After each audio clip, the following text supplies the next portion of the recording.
Tempting balls, India's tasty and healthy recipes. అందరికీ నమస్కారం. పచ్చి పులుసు రెసిపీ అందరికీ తెలిసే ఉంటుంది. ఆంధ్ర, రాయలసీమ ఇంకా తెలంగాణ రాష్ట్రాల్లో ఇది ఫేమస్ రెసిపీ. అయితే ఈ పచ్చి పులుసుని ప్రాంతానికి రకంగా చేస్తారు.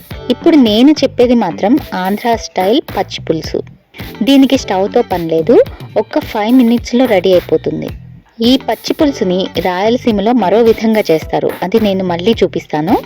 మరి స్టార్ట్ చేద్దామా? ముందుగా ఓ లెమన్ సైజ్ చింతపండు తీసుకొని ఓ కప్ వాటర్ పోసి ఒక 15 నిమిషాలు నానబెట్టండి.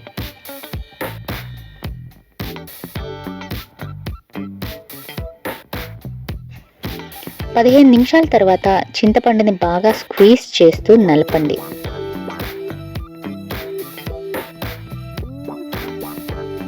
ఈ చింతపండు రసం పక్కన పెట్టుకొని ఒక బౌల్లో ఓ అరకప్పు సన్నగా తరిగిన ఉల్లిపాయలు, ఓ 3 పచ్చిమిర్చి తరుగు, పావు కప్పు సన్నగా తరిగిన కరివేపాకు, పావు కప్పు సన్నగా తరిగిన కొత్తిమీర, చిటికెడు జీలకర్ర, ఓ టీ స్పూన్ సాల్ట్, ఓ 1/2 టీ స్పూన్ బెల్లం వేసి ఓ 5 నిమిషాలు బాగా నలపండి.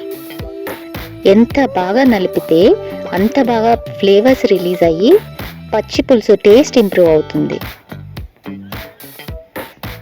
ఇప్పుడు ప్రిపేర్ చేసుకున్న చింతపండు రసం పోసి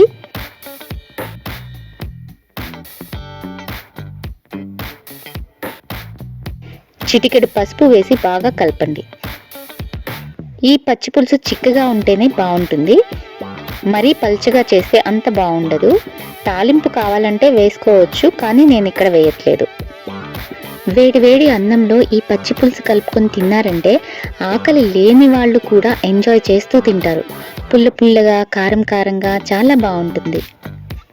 పచ్చి ఉల్లిపాయలు ఎక్కువ వేస్తాం అండ్ ఆయిల్ లెస్ కాబట్టి హెల్త్కి కూడా చాలా మంచిది. మరి మీరు కూడా ట్రై చేస్తారా? అలాగే మీకేదన్నా రెసిపీ చూడాలనుందా? అయితే మాకు కామెంట్ సెక్షన్లో మెన్షన్ చేయండి. సబ్స్క్రైబ్ చేసుకోవడం మాత్రం అస్సలు మర్చిపోవద్దు. మా ఫేస్బుక్ పేజ్ని కూడా లైక్ చేయండి. See you guys, bye bye.